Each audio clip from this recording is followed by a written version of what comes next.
We move to football for round of 16 action from England's FA Cup and Chelsea hosting Manchester City.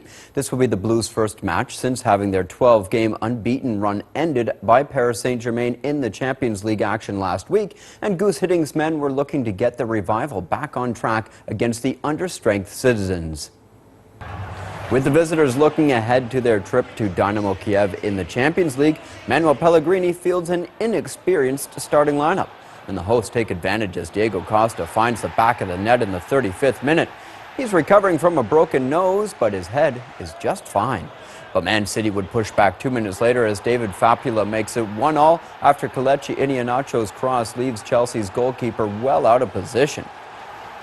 The Citizen celebration is then marred by several fans throwing coins at them. The referee picks up the loose change after the players move to another part of the pitch, and Blues management will likely hear from the FA.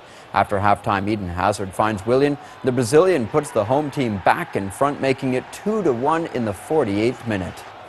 Chelsea would continue the onslaught 5 minutes later. Gary Cahill's volley makes it 3-1 in favor of the Blues.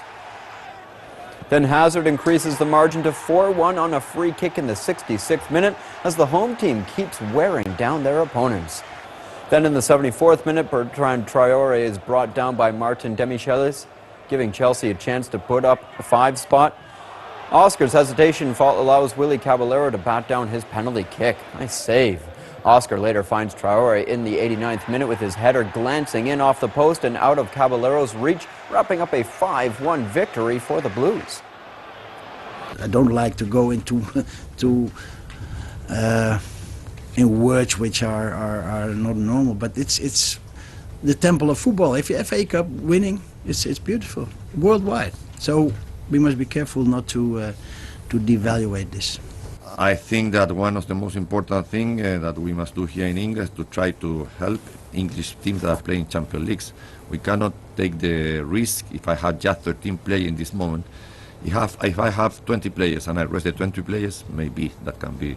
If I have just 13 players, I cannot take the risk to not recover the player, but we have to long flight tomorrow, or have one player more injury today. So I think that we did the correct thing, the best decision for our club. So City's focus on the Champions League helps Chelsea push into the FA Cup quarterfinals. They will be joined there by West Ham, who beat Blackburn 5-1, while Crystal Palace ousted Tottenham 1-0, with Martin Kelly scoring the only goal. The round of 16 wraps up with Shrewsbury hosting Man United later on Monday.